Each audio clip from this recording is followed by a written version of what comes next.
விழுப்புரத்தில் மத்திய அமைச்சரை கண்டித்து வழக்கறிஞர்கள் சார்பில் ஆர்ப்பாட்டம் நடைபெற்றது. நாடாளுமன்றத்தில் டாக்டர் அண்ணல் அம்பேத்கரை விமர்சனம் செய்த உள்துறை அமைச்சர் அமித்ஷாவை கண்டித்து விழுப்புரம் மாவட்ட நீதிமன்றம் வளாகம் முன்பு வழக்கறிஞர்கள் சார்பில் சங்கத்தின் தலைவர் கே காளிதாஸ் தலைமையில் வழக்கறிஞர்கள் பன்னீர்செல்வம், சகாதேவன், தமிழ்ச்செல்வன் ஆகியோரின் முன்னிலையில் ஆர்ப்பாட்டம் நடைபெற்றது.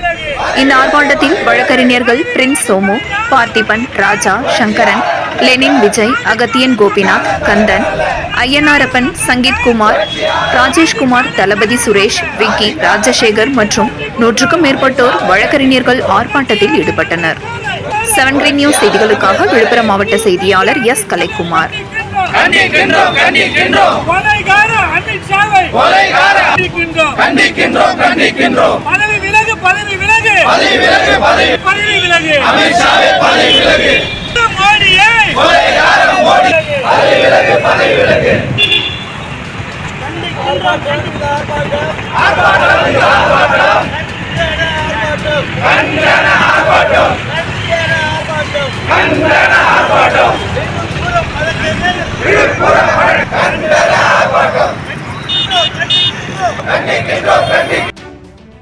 நேற்றைய முன்தினம் பாராளுமன்றத்தில் பேசிய இந்திய உள்துறை அமைச்சர் அமித்ஷா அவர்கள் இந்திய சட்ட மேதை புரட்சியாளர் அம்பேத்கரை பற்றி இழிவாக பேசியுள்ளார்.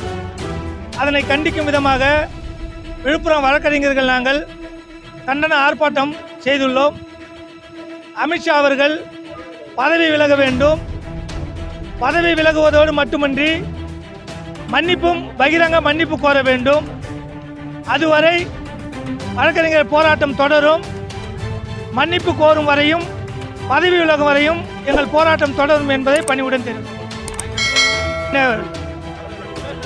காளிதாஸ், விழுப்புரம் வழக்கறிஞர் சங்கம்.